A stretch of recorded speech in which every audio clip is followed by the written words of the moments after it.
Salut tout le monde, ici Adamo. D'abord, bonsoir à tous et à toutes.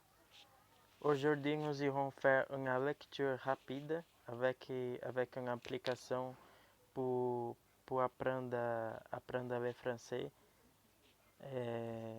par la lecture. Et allons-y donc. La dernière leçon, nous avons lu l'histoire L'appel téléphonique et aujourd'hui nous irons lire Où es-tu?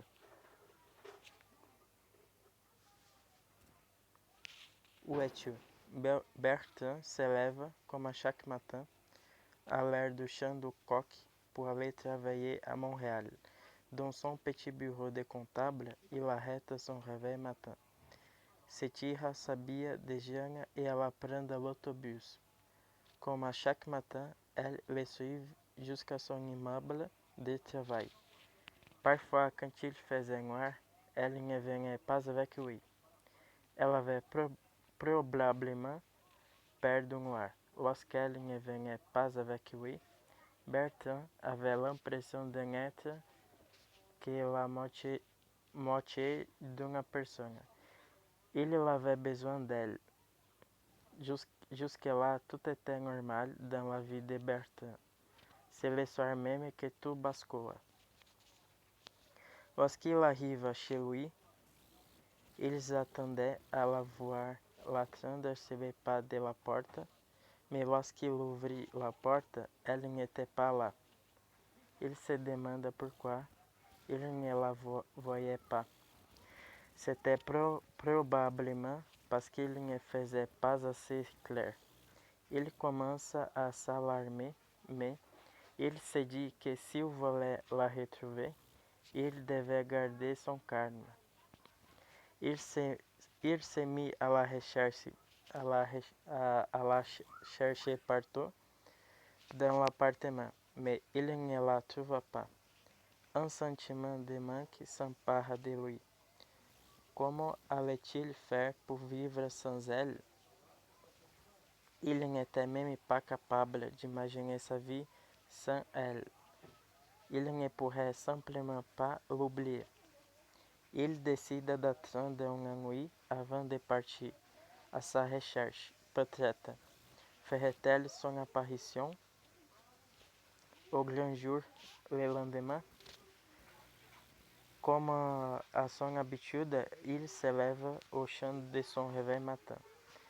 Cette fois-ci, Bertrand appelle à son bureau pour dire qu'il ne rentrerait pas travailler. Il mange en vitesse son petit déjeuner, enfila uma tenue de jogging et parte à sa recherche.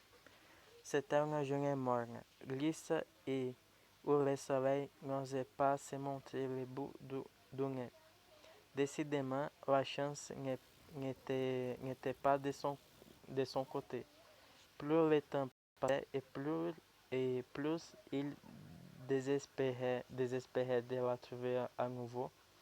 Son cœur était sur le point de se rompre, tant son chagrin et son désespoir étaient grands.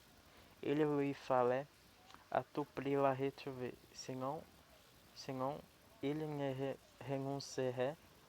il renoncerait à la vie une fois pour toutes. Il posait sans cesse ces questions. Mais où es-tu donc, ma douce moitié? Pourquoi ne te montres-tu pas? Toutes ces questions demeuraient sans réponse. Le soir venu, Bertrand n'avait même plus l'espoir de la revoir à nouveau. Elle errait comme un zombie dans la ville, sans but et sans raison de vivre. Alors qu'il se décidait à retourner chez lui, il l'aperçut sous un lampadaire. Lorsqu'il se mit à courir à sa rencontre, elle se sauva. Il lui courut après dans une petite ruelle, mais elle avait disparu. Il faisait trop noir. Il n'était pas capable de la voir. Elle lui avait encore glissé entre les doigts. Bertrand retourna chez lui, l'âme en peine, comme quelqu'un à qui on aurait enlevé le cœur. Lorsqu'il rentre chez lui, il décide à allumer la lumière. Peut-être allait-elle être là à l'attendre dans la cuisine. Bertrand ouvrit la lumière et ce qu'il vit lui fit chaud au cœur. Enfin, son ombre était là. Donc, c'est la lecture d'aujourd'hui.